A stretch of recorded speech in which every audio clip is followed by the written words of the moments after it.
బాలామృతం పిండితో మీరు ఎప్పుడైనా దోశలు వేసారా? ఎలా వేయాలో మనం ఇప్పుడు చూద్దాం. ఒక గిన్నెలో 2 కప్పుల బాలామృతం పిండిని తీసుకొని 1 కప్పు వరకు గోధుమ పిండిని వేసుకోవాలి. 1 స్పూన్ సాల్ట్ వేసుకోవాలి. ఈ మూడింటిని కలుపుకోవాలి.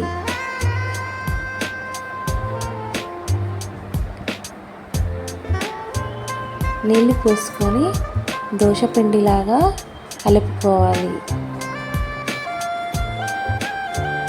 ఇలా కలుపుకున్న మిశ్రమాన్ని ఒక హాఫ్ అన్ అవర్ పక్కన పెట్టుకోవాలి. హాఫ్ అన్ అవర్ తర్వాత ఇలా చిక్కగా అయిందండి.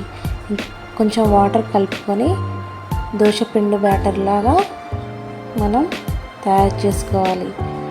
స్టవ్ మీద ప్యాన్ పెట్టుకొని వేడయ్యాక ఈ మిశ్రమాన్ని దోశలాగా వేసుకోవాలి.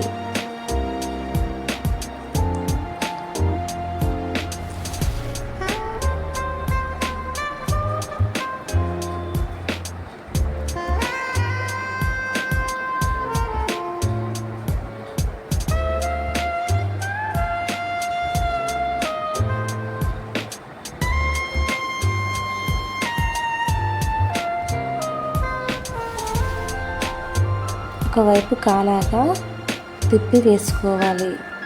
అంతే, ఎంతో రుచికరమైన బాలామృతం దోశలు రెడీ అయ్యాయి. మీరు కూడా ట్రై చేయండి, చాలా బాగుంటాయి. Thanks for watching. దీన్ని టమాటా కెచప్తో తినండి.